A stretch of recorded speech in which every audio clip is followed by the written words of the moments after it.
Pooh looked at his two paws. He knew that one of them was the right, and he knew that when you had decided which one of them was the right, then the other one was the left, but he never could remember how to begin. It is a terrible thing for an author to have a lot of people running about his book without any invitation from him at all. Drinking your milk and talking at the same time may result in your having to be patted on the back and dried for quite a long time afterwards. And really, it wasn't much good having anything exciting like floods if you couldn't share them with somebody. To seem natural rather than to be natural. A Pekingese is not a pet dog. He is an undersized lion. Almost anyone can be an author. The business is to collect money and fame from this state of being.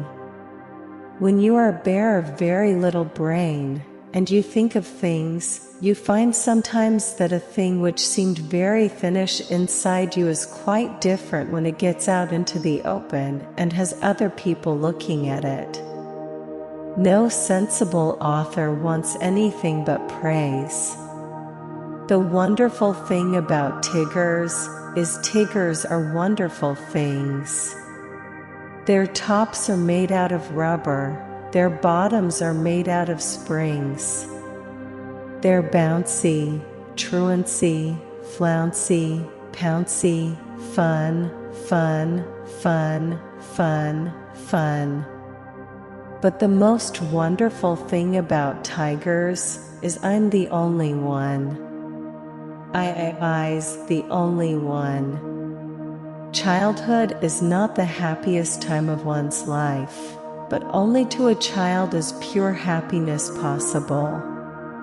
At first, as they stumped along the path which edged the 100-acre wood, they didn't say much to each other, but when they came to the stream, and had helped each other across the stepping stones, and were able to walk side by side again over the heather, they began to talk in a friendly way.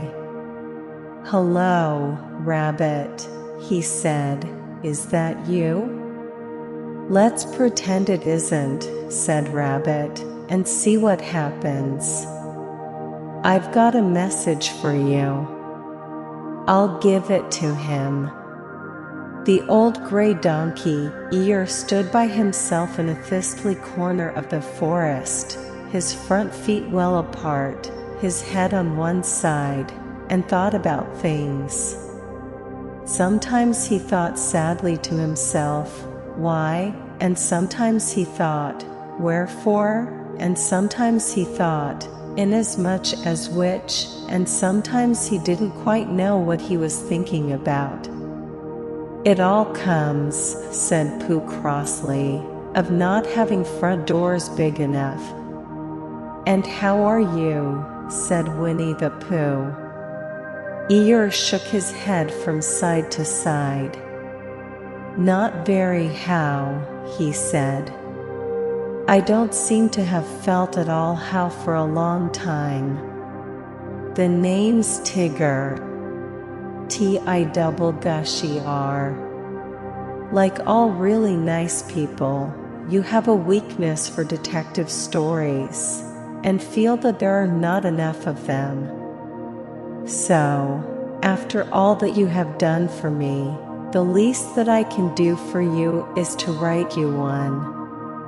Don't blame me if it rains. Do go and see, Owl."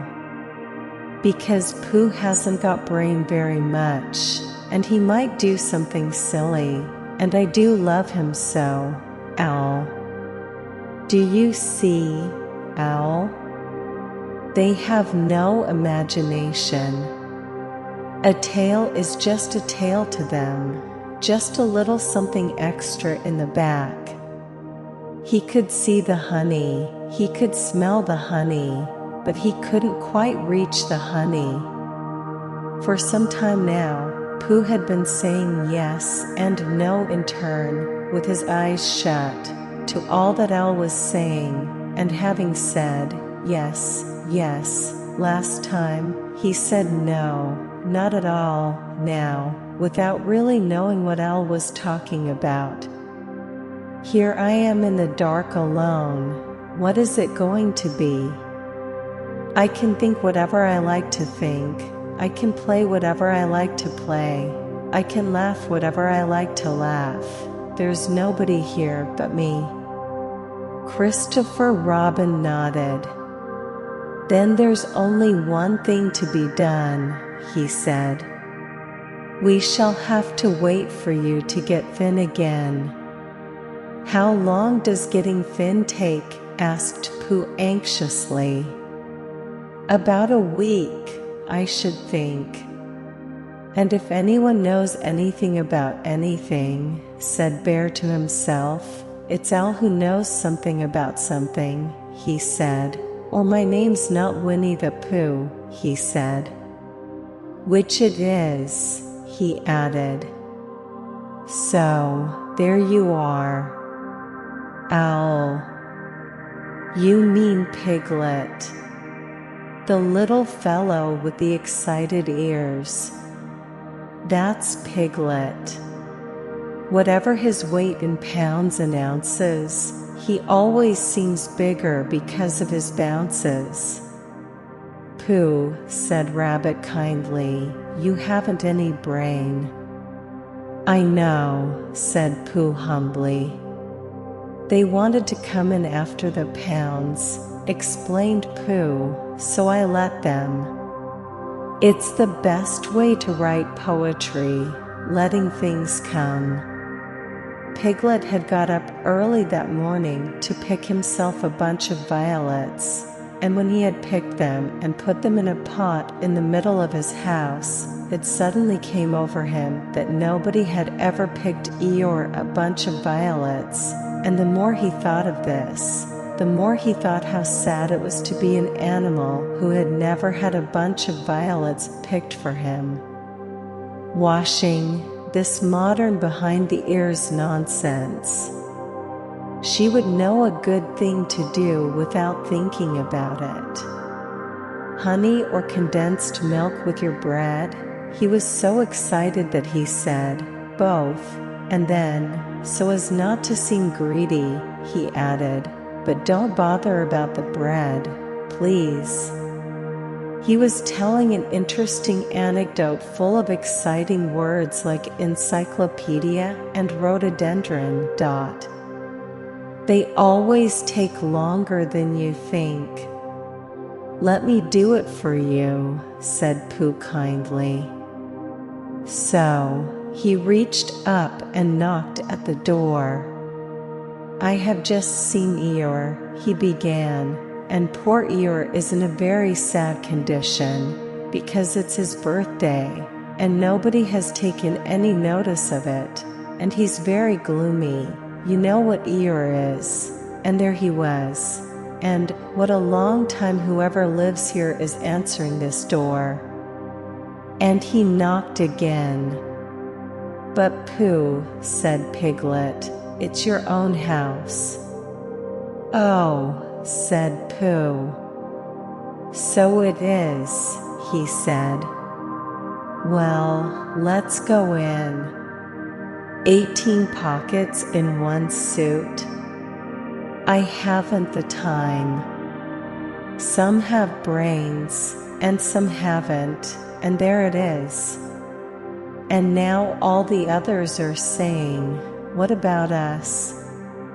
So perhaps the best thing to do is to stop writing introductions and get on with the book." Piglet opened the letterbox and climbed in. Then, having untied himself, he began to squeeze into the slit, through which in the old days when front doors were front doors, many an unexpected letter than WOL had written to himself, had come slipping. Poetry and hums aren't things which you get, they're things which get you. And all you can do is to go where they can find you. Winnie the Pooh finds comfort in counting his pots of honey, and Rabbit finds comfort in knowing where his relations are, even if he doesn't need them at the moment. "I might have known," said Eeyore. "After all, one can't complain. I have my friends.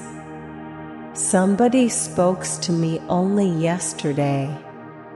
And was it last week or the week before that Rabbit bumped into me and said bother? The social round. Always something going on." "Owl," said Rabbit shortly, "you and I have brains. The others have fluff. If there is any thinking to be done in this forest, and when I say thinking I mean thinking, you and I must do it." "I have been foolish and deluded," said he, "and I am a bear of no brain at all." "You're the best bear in all the world," said Christopher Robin soothingly. "Am I?" said Pooh hopefully. And then he brightened up suddenly. "Anyhow," he said, "it is nearly luncheon time." So, he went home for it. He said it twice because he had never said it before, and it sounded funny. He thought how sad it was to be an animal who had never had a bunch of violets picked for him.